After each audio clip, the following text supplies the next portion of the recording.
Zab, you called it. You said Bud was gonna pull it off, and he did that. I told you, easy work. He almost got the 11-round stoppage. Yeah. I told y'all he is the monster. Yeah. Listen, man, Canelo's a good fighter, man. Yeah. But he made the fight look normal, guys. Yeah. He made it look normal. Canelo left out of face with a cherry red face. Yeah. You know what I'm saying? I mean, Bud didn't have a mark on him. Comparable to Floyd's.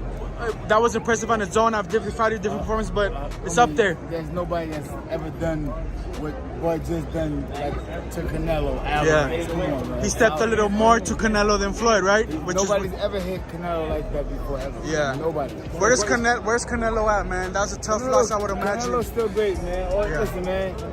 He got to just go back to the drawing board, put it all back together, and just take another shot at it. Yeah, where's he at prime-wise, man? Is he right there? Is he behind? He's having fun, man. Bud jumped up 2 weight divisions. He's having fun. Canelo's in a great position. Yeah. He's having fun. Just keep going away. Just keep going at it. What's next to Terence?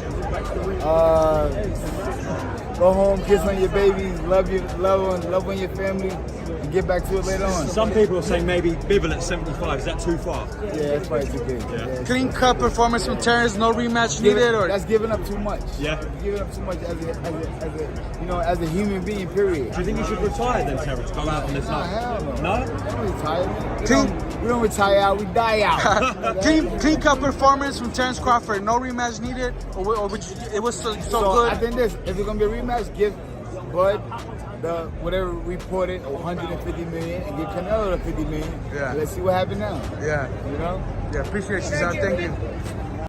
Lennox, what did you think? Why are you calling me Bernard, bro? Lennox, how'd you see it? Lennox, what did you think, sir? I thought it was a great fight. It was a great fight. You know, Canelo really was trying, couldn't get to him. You know, he looked a bit frustrated, but it was a great fight all around. Both guys looked good. Crawford an all-time great, Lennox. Crawford was great. How'd you see it? Easy work for Crawford. Easy work. Who can do these type of things, and Crawford is special, and he did it. Champ, what you making the frustration? We saw in the 8th round, it looked like Canelo Alvarez almost wanted to walk off at one point. Yeah, I mean, he was frustrated, and it is frustrating to try and fight a guy, and you want to fight, but this guy's moving well, and Crawford was moving too well. What's next for Canelo? Holiday. He wasn't just stepping up against a former champion, he was defying the limits of weight, age, and expectation. Terence "Bud" Crawford, the smaller man from 2 divisions down, walked into the ring with critics questioning not his talent, but his size, his strength, and his sanity. Many thought he'd put up a brave showing, maybe push Canelo to a decision. But what unfolded was something far greater, and far more humbling for the legend across from him.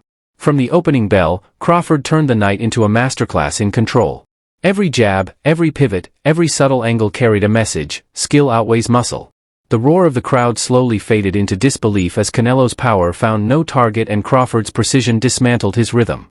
By the championship rounds, it was no longer a contest, it was a lesson written in motion. When the final bell sounded, the judges' cards were just paperwork.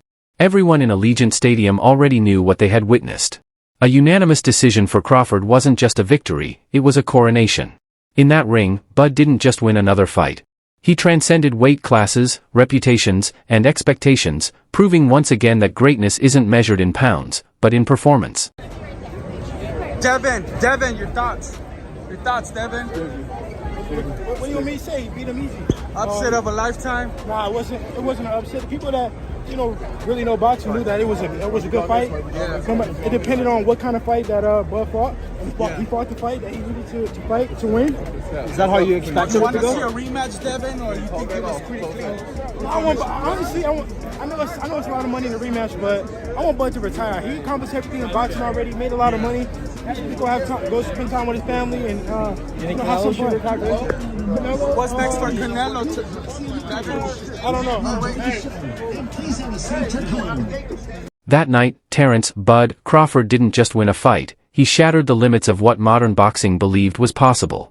He became the first male boxer in the 4-belt era to conquer 3 divisions as an undisputed world champion. From junior welterweight to welterweight and now to super middleweight, he climbed through layers of power and danger, facing men naturally bigger and stronger. Yet when he walked into the lion's den, he didn't just survive it, he tamed the lion, took its crown, and walked out untouched. History will remember the achievement. But those who watched live will never forget the eerie calm of it all, the precision, the patience, and the ruthless way a master technician dismantled one of boxing's most destructive forces. To understand how that moment was even possible, you have to rewind the clock by 13 months. Crawford, approaching 37, had just scraped through one of his toughest battles against Israil Madrimov. Most fighters would have chosen a lighter test next, a comfortable payday to regroup. Crawford chose chaos. He went straight to Turki Alalshik, the man bankrolling the sport's biggest events, with a bold request. Canelo Alvarez, Alalshik, ever the pragmatist, was skeptical. He offered Crawford safer but lucrative options, names like Gerard Boots Ennis or Virgil Ortiz Jr., young, unbeaten contenders at 154 pounds. But Crawford brushed them aside. Those aren't mega fights, he said bluntly. Those are detours. For Crawford, this wasn't about money or titles, it was about meaning. After years of being overlooked, doubted, and dodged, he wanted the one opponent who represented everything he'd been denied: respect. Canelo wasn't just another fighter. He was Crawford's white whale, the one target whose defeat would define his legacy. That's the only fight I want, he told Alalshik, locking eyes with quiet conviction. But behind his confidence was something deeper, a tactical read on Canelo's decline. Crawford had studied him for years, not as a spectator but as a strategist. From ringside seats, he watched Canelo dismantle opponents like Jermall Charlo, John Ryder, and Edgar Berlanga. What he saw disturbed him. Time and again, challengers froze after tasting Canelo's power. They stopped trying to win and settled for survival, happy just to go the distance. Their courage wilted under pressure. Crawford saw what others missed, a champion growing too comfortable, surrounded by opponents who no longer believed they could beat him. That was the opening Bud needed. He wasn't coming to last 12 rounds, he was coming to dominate them. So when the fight began, Crawford tore up his usual script. Gone was the slow starter who spent early rounds downloading data. This time, he launched straight into control. He knew the setting, a Mexican Independence Day crowd, a pro-Canelo atmosphere, meant close rounds weren't an option. He needed to make every exchange count. From the first jab, Crawford dictated the rhythm. His timing was surgical, his movement seamless.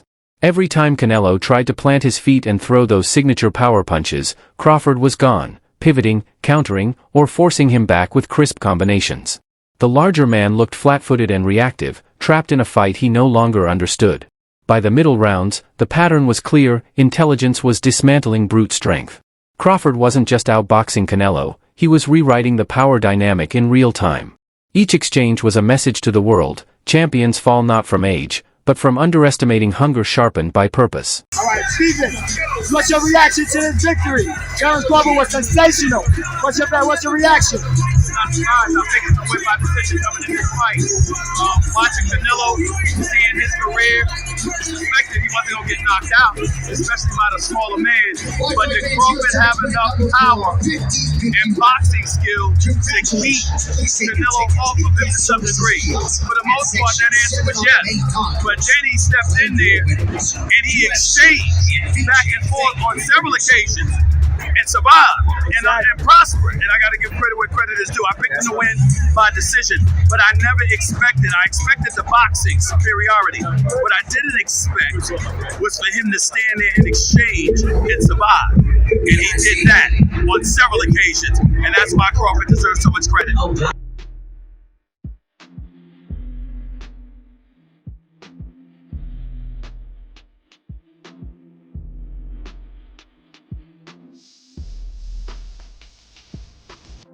Congratulations. I'm proud of you. You look spectacular. Spectacular from Thanks, round Floyd. one. You know, I always. Hey, you see me wink at you? That's it. I pulled one of your moves.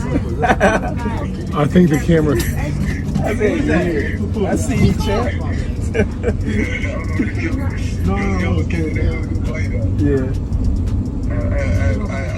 What began as a night of national celebration quickly transformed into something unforgettable. The shock that rippled through the arena didn't stop at the final bell, it exploded online within minutes. Social media became a flood of disbelief, admiration, and reflection. The boxing world had just witnessed a moment that felt historic. Ryan Garcia, himself one of the sport's most gifted young stars, didn't mince words. To his millions of followers, he wrote, "I actually believe Crawford may be the best fighter of all time." That single sentence summed up what many were already thinking but hadn't yet dared to say. Across the sports world, the praise echoed loudly. NBA standout Karl-Anthony Towns called it a Crawford masterclass, saying that any conversation about the all-time greats now had to include Bud. Fellow stars Ja Morant and DeMar DeRozan didn't even bother with full sentences, they just tweeted one word, Bud. From athletes to fans, the reaction was unanimous. This wasn't just dominance, it was art.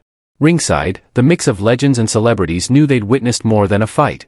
Mike Tyson, Charlize Theron, Mr. Beast, Mark Wahlberg, each sat in awe as Crawford crafted what felt like a cinematic masterpiece under the brightest lights in sports. It was the kind of performance that silences critics and etches a name permanently into history. But as the world celebrated, a different tone emerged, quieter, sharper, and more unsettling. Among those who understood the stakes best, pound-for-pound star Devin Haney offered a chilling counterpoint. His reaction wasn't just admiration, it was calculation. While others saw the making of an untouchable legend, Haney saw something else entirely, a new and dangerous